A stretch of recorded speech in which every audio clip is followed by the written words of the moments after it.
I'm Jeff Russell, CEO of Easy Office, and I'll pretty shortly here will be turning over to Mary Leeton, who's a CPA, and she's our Director of Accounting Services here at Easy Office.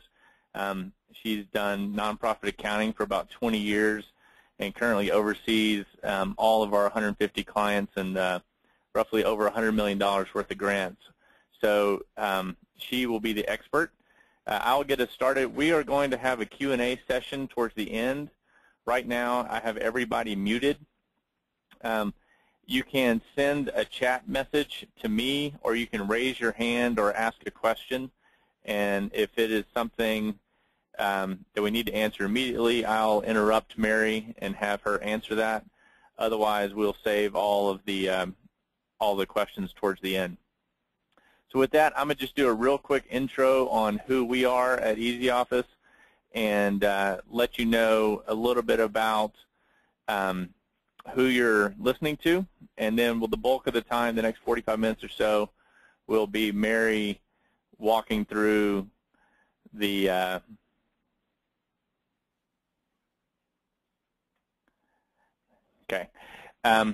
so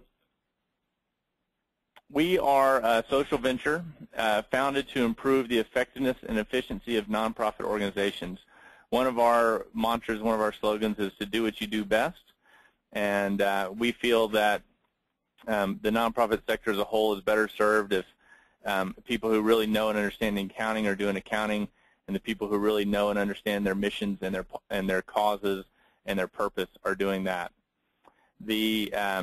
We provide finance and accounting services. One of our slogans is also being audit ready. So our goal is at the end of any month, auditors could roll in and we'd be ready for them. We were founded by a team of Yale MBAs and CPAs about 4 years ago who teamed together and said there's got to be a way to make the idea of a shared service center accessible to nonprofits. I'm a former executive director. I worked at Accenture for a long time in creating shared services for Fortune 500 companies, and I just said there's got to be a way to do this for nonprofits. We currently have about 150 clients in 26 different states. We're going on about 50 staff. Right now we've got about 40, and by the end of the year it should be about 50 who are accountants and CPAs. Why do we focus on nonprofits? An audit by Indiana University, they've got a great center for nonprofit excellence there. They did a nonprofit overhead cost study, and they found that over half of nonprofits do not follow GAAP. And so GAAP is accounting principles for all nonprofits.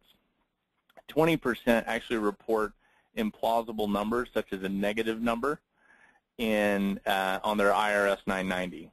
Another 25 to 50% report numbers that actually make you look worse than if we had followed GAAP. So what that suggests is people aren't playing with the numbers.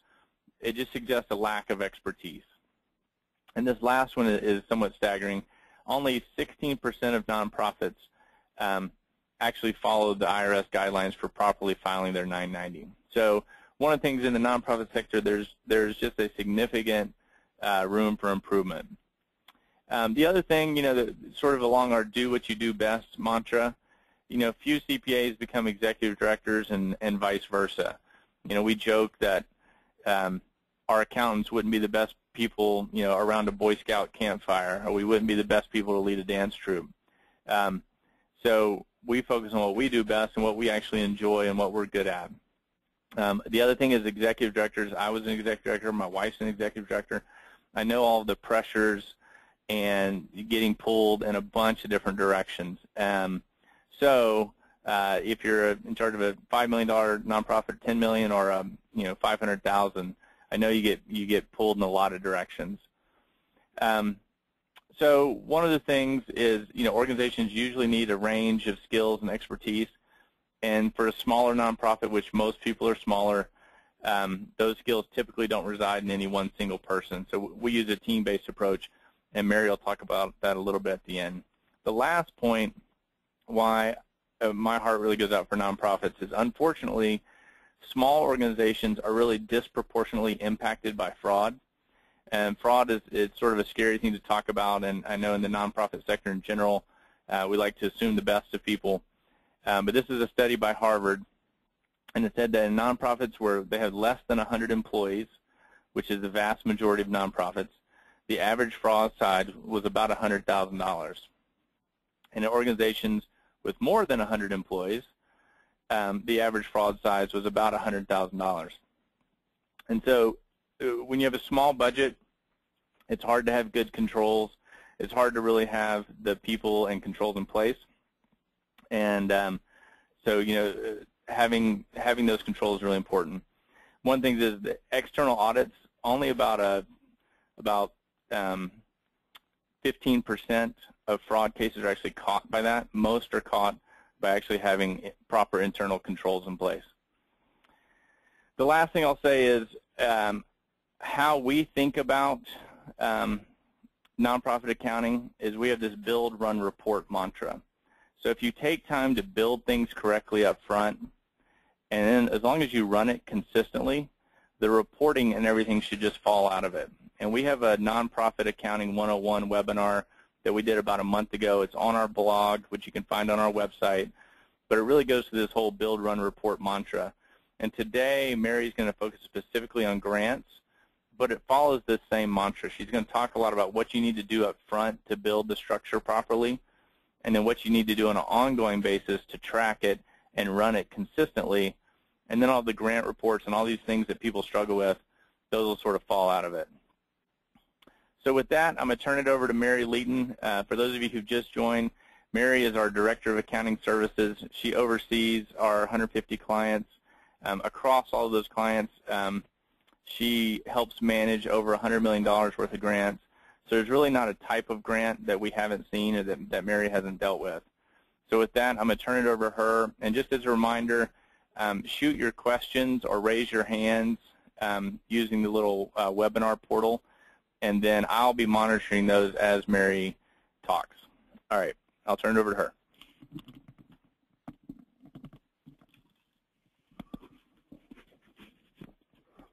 So good afternoon or good morning, depending on where you are logging into our webinar today. I'm excited to share everything that I have learned over the many, many years that I have been working with nonprofits, and specifically today, obviously, is grant tracking. And I know that talking about grants and budgeting for grants can be a very, very overwhelming topic, and I've worked with a lot of clients that either fail to do it correctly, struggle at audit time when it's time to provide supporting documentation, or have just been awarded a grant and are just extremely overwhelmed. So today in our discussion, what we're going to be doing is basically kind of walking through first, why do we track grants? We're going to talk about different ways to track them. We will also be talking about the time frames. The time frames in tracking grants is really important because a lot of grants can straddle fiscal years or be just part of a fiscal year. We'll talk about tracking by source data. I'm going to actually give quite a few different budget examples because I feel the budgeting process is extremely important, not only for tracking the grants, but for being able to review your actual expenditures and compare those against the original grant budget. We'll then, again, do a summary, and then, like Jeff said, we'll open it up to a question time. So first of all, why do we track grants? The first and most important reason we track grants is the grant requirements. Your donor typically asks you to report back. They're asking for an accounting of how you actually spent all of those funds. When you do receive a grant, even if you do not have to respond back to your donor, you have a fiscal responsibility to keep track of those funds.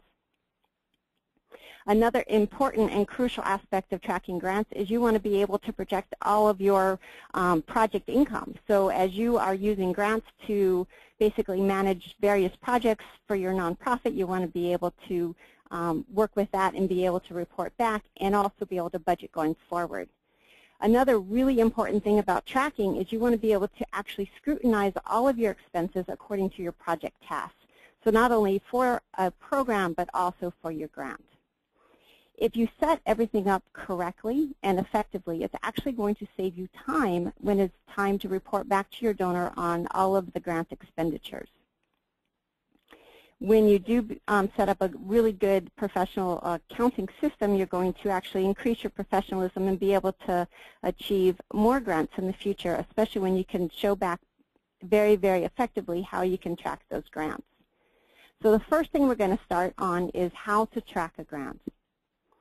The most important thing with a grant is actually to set up a budget. The budget is actually going to give you a snapshot of the expected and present status of your current grant. You're going to be able to show budget amounts compared to the actual flows. It's really important to get a quick review. I have a lot of executive directors and program directors that are always trying to basically see where they are in terms of their grants. How much do they have left? What buckets do they have left? And so again, if you set up a budget and you can compare actuals, it will allow for a very quick review. Push of the button is what I like to say. Also, it's very, very helpful in helping you determine about when and what areas you're allowed to make future expenditures on. That's, again, another critical link when you're trying to basically determine what to do next for a specific program and for a specific donor. The other side that's very, very critical in terms of a budget versus actual with grants is it gives you the ability to analyze. So you can basically create percentages for percent complete, what percent left you have in a particular, again, bucket, like, for example, salaries or payroll expenses or any kind of like indirect costs, things like that that you need to be tracking. Obviously, you can look at things for a time period. You should be able to pull all of your various donors. So if you are managing many grants, which a lot of our clients are managing many, many grants, and so you can pull a report just by one particular donor. And then, of course, you can track all those expenses back to a particular donor. So what I've got here is a screenshot from a QuickBooks account. Now, typically here at EasyOffice, what we do is we use QuickBooks Online for the majority of our clients. We also use other accounting systems such as Fundeasy, such as NetSuite, many Sage products. So I chose today to do QuickBooks Online because that is one of the easiest and most efficient ways for us to work with our clients from coast to coast. So what I've got here is a screenshot. So this is a QuickBooks Online. You're in the Company tab under Budgets. And so the first step is to set up a brand new budget for your brand new grant. The trick is to track it by donor. I've had a lot of clients in the past, basically they're using the budget portion of their accounting system only to basically either an overall entity budget or they're tracking their budgets by classes. For QuickBooks Online, you're actually going to track a specific donor budget. So it's really important that when you're doing grants, you're not tracking by class, but you're tracking it by the donor. You will also have a budget within your system by class, but the donor budget is separate.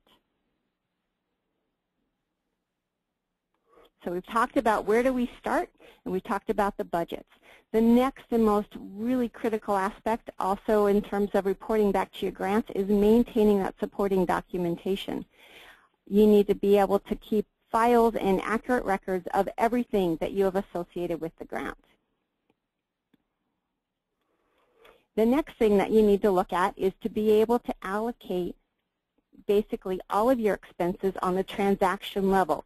And then this, again, is an area that I find clients typically are tracking only to an account, maybe not to a project, and also maybe not to the particular grant. So again, what I've got here is a really good example. It's a QuickBooks screenshot, and you've got an expense. So it's a very small expense, $172.50. But what we've been able to do is allocate it not only to travel and meetings, allocate it back to the donor that is covering this, so in this case, Liberty Bank, and also take the same expense and split it across the administrative function, the fundraising function, and the various programs also. So I think adding that third tier, again, a lot of clients don't typically keep that third tier in sync, and so it's again, the QuickBooks function allows you to do all. So you're not only tracking your program, but you're tracking exactly the cost associated with the donor. Another area I find a lot of people do is they also will use the class area to track just a grant. And the disadvantage of using the class to track a grant is then you cannot track basically your functional expenses, because one of your functional expenses is this grant, and that grant could actually cover many programs, or it could cover separate individual types of the same program. So for example, if you've got a school and you've got you know, a junior high age group and a high school age group, but you've got a grant covering those costs, and if you're only using the class for the grant, you can't track the various portions of that program. So again, we've got budgets. We're going to maintain our supporting documentation. We're going to allocate costs at the transaction level.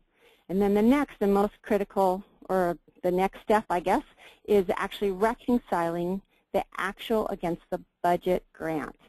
So again, another QuickBooks screenshot. And what I've got here is I'm showing how you can go on to your budget. You actually do need to specifically choose the donor in order to pull up this budget report. So you've got your budget in there, and now you're also going to choose your donor. So the next screenshot shows how you can actually compare your revenue and your expenses against the budget of the grant. So you can compare salaries, you compare payroll taxes, payroll fees, accounting fees, all against the budget. So a program director, again, will be able to look and say, wow, I've got, you know, a lot more salaries I can spend, but obviously, you know, I'm maxed out in terms of, you know, any other costs. So it's a really critical link to compare the actual versus budget. Here's another example, and this is basically, again, out of QuickBooks but exported to an Excel format. And here what you've got is just the grant budget itself.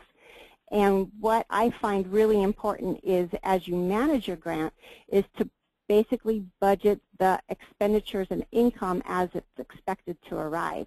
And so here's a grant budget, and it's by month. So as you're trying to predict what's coming in and the expenses going out, you can actually look at your grant budget by month.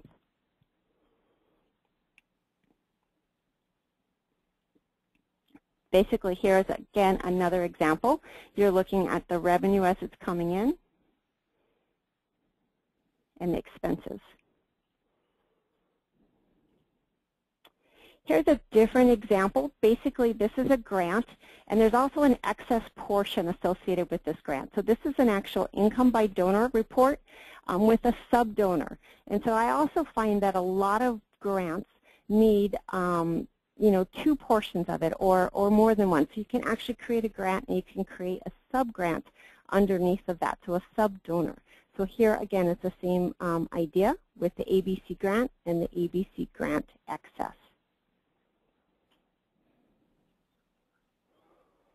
So I've got a question here. So in terms of a sub-donor, so it's more about, in this case, it's the excess. So it was a grant that was received, and the donor decided to give an excess amount, but all still associated with the original grant. Sometimes what you find, too, is that an addendum is added, and so, again, you're just adding this extra budget to that in order to track it, but still all tied to the original donor and the original grant. Here again is a really good, again, it's exported out of QuickBooks. It's a budget versus actual. So you've got the total revenue and total expenses as associated with this grant. So you're looking at the budget and you're looking at the actual.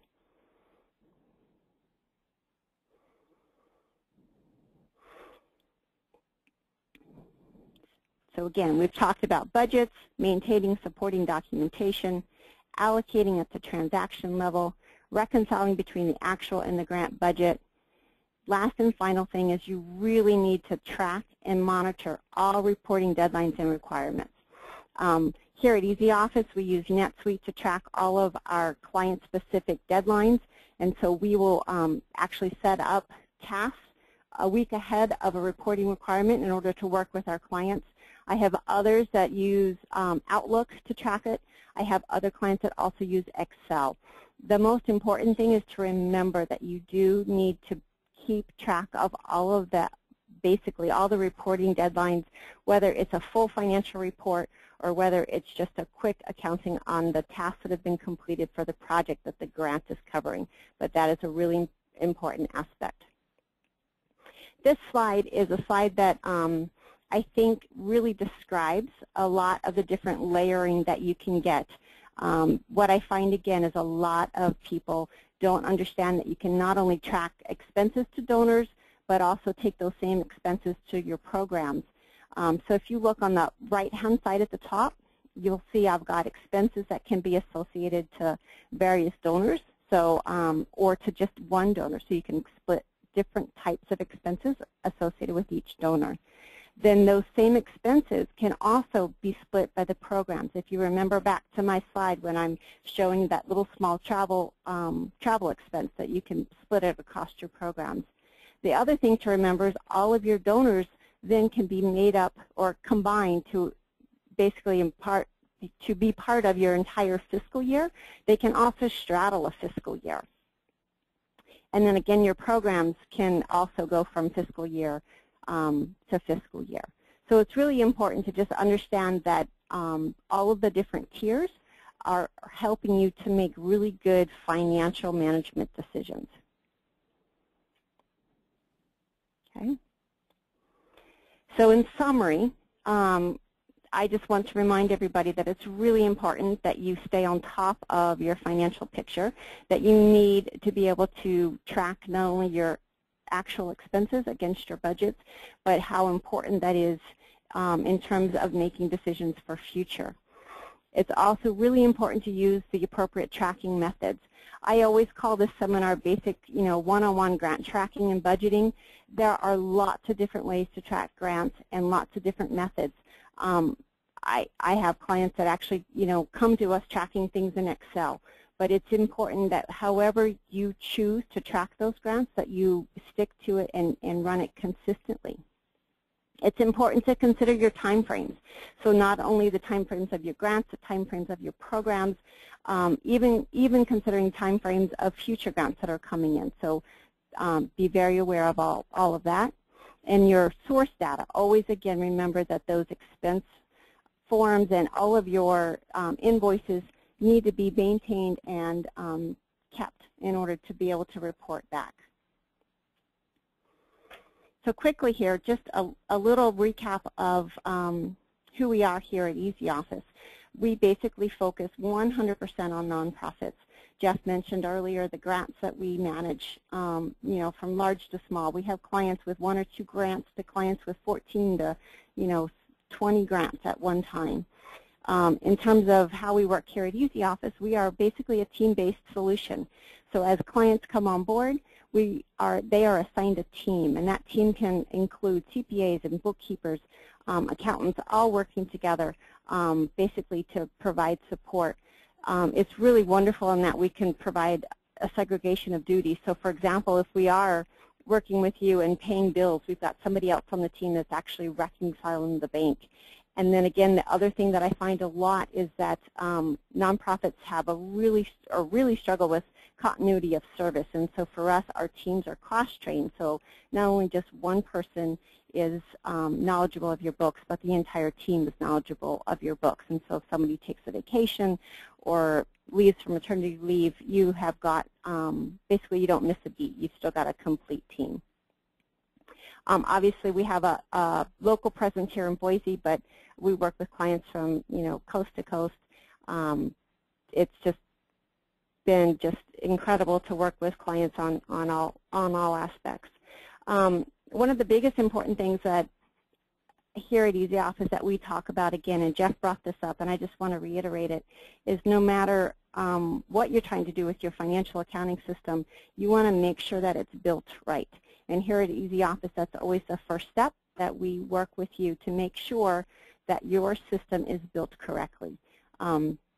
We basically use the Unified Chart of Accounts and restructure Chart of Accounts, get your grant set up correctly, and everything like that, so that not only is your accounting system ready for audit, but also the preparation of the IRS 990.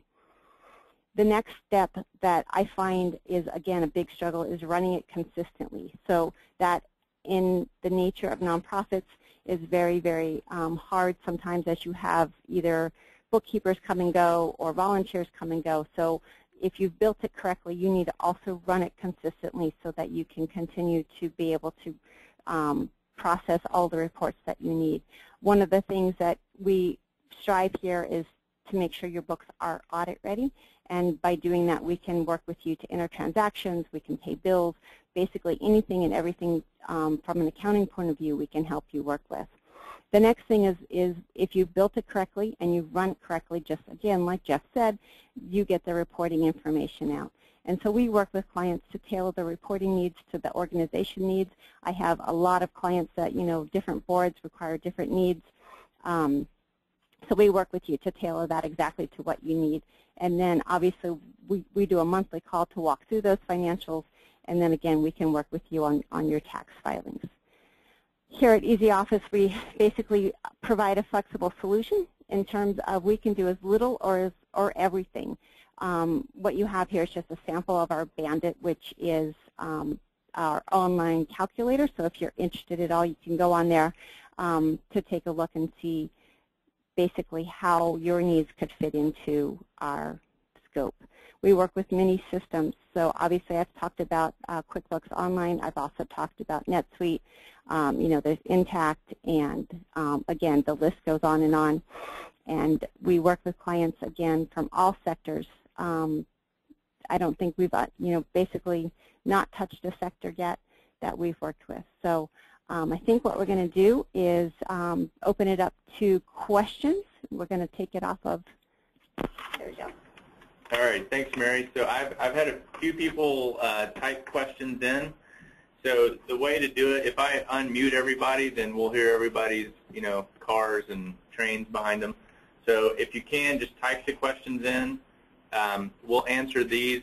Several of them are similar, and then I'll unmute it to end the call. I also want to let you know that Susan Lentini from our New York City office, she covers the East Coast for us, really and beyond. I'm going to unmute her as well, so she'll be able to answer questions.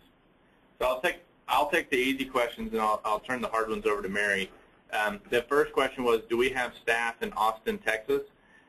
We do have clients in Austin, Texas. We have a partnerships with Greenlights. So all of our accountants, all of our staff who do the work, we're all located here in Boise, Idaho. But we have partnerships throughout the country to provide on-site service when we need it. Our philosophy is, 90–95% of the work can be done off-site. So we do have a partnership in Austin, Texas, where we can mix our off-site services with their on-site services. So hopefully that answers your question. The other easy question was, is the recorded portion of this webinar going to be available at a later time along with the PowerPoint? So Ellen, yes, we will post this to our blog on our website here in the next couple of days, and so we're recording all of this. So here are two similar questions from Sydney and Brandon for Mary. I'm going to have you answer these. It says, if your grant is for general operating costs, and so your grant budget is based on an overall percentage of total cost you expect the grant to cover. For example, a $100,000 grant is supposed to be 15% of your total budget, and the grant is to pay for 15% of each individual cost. How would you track expenses for that grant? So what we find a lot, and what I think you're asking is basically an indirect cost allocation. And Sydney, I just unmuted you, Sydney. Okay, great. Oh, good. So what I find a lot is, so not only is there direct costs, like for maybe salaries and office supplies or rent, things that are specifically allowed for the grant, but then an indirect cost allocation. Am I understanding your question? Yeah. So, for example, when we submitted a grant, it was a large grant, and it was expected to cover, a significant percentage of our total operating costs. And so the budget we submitted was just broken down based on the expected amount that we thought it would be. But so how do we track that? So again, so two sides. One is if you submitted a budget based on what you expected it to be, that's your grant budget. And then obviously you're associating the costs as you incur them back to the budget. What I also find is a lot of clients like to set up like a to be allocated, like an indirect cost class. And so at the end of each month, you're basically looking at all of those indirect costs. And if you have more than one grant, then you basically like first in, first out. So grant one is allowing, $1,000 worth of office supplies that are indirect. So you actually allocate $1,000 directly to that grant. And so let's say you've got an additional 500, so then the next 500 goes to the next grant. So kind of a combination of both of those tactics, it sounds like. But the first step is getting that budget that you originally submitted and then tracking those costs directly back. Okay, that makes sense. Okay. Does that make sense? Okay. Yeah. And the next question is related, so let's cover that one as well. And Brandon, I'm going to unmute you here if that's all right.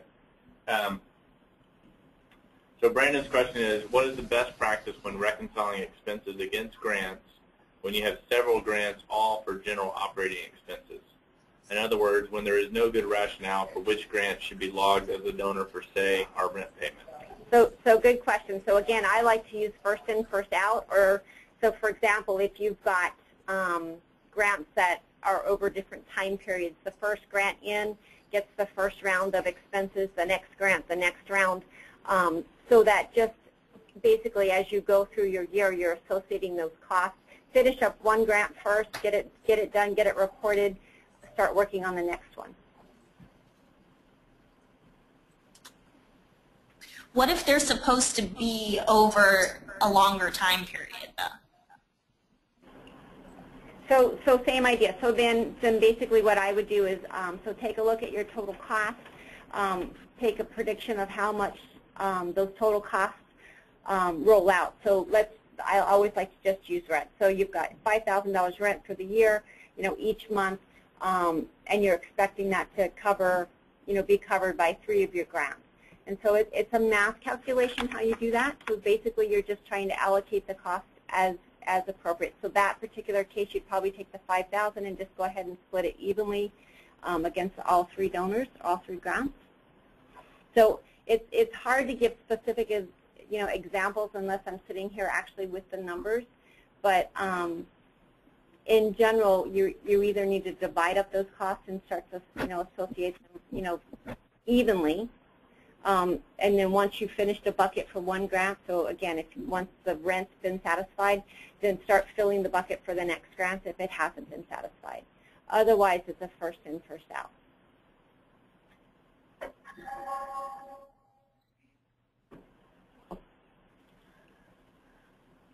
All right, great. Well, I don't have any other typed questions. I'm going to unmute everyone, and we'll see if this gets just super loud. But if anybody wants to pitch in with a verbal question, I'm going to start unmuting everybody, and feel free to chime in.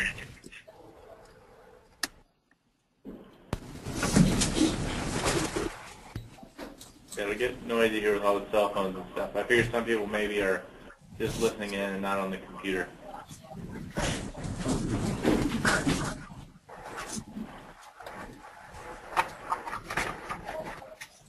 All right, any questions, anything about reimbursable grants or regular grants or anything else? Oh, sorry.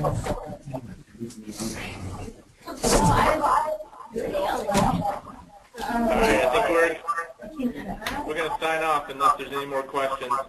If you have our contact information, if you want to shoot us a quick question on how to track a grant or how to set something up, contact us, and we'll go from there. I'll play a second. We play ball. Oh, really? Okay. See you on the Thank you. Thank you. Wait. One last question.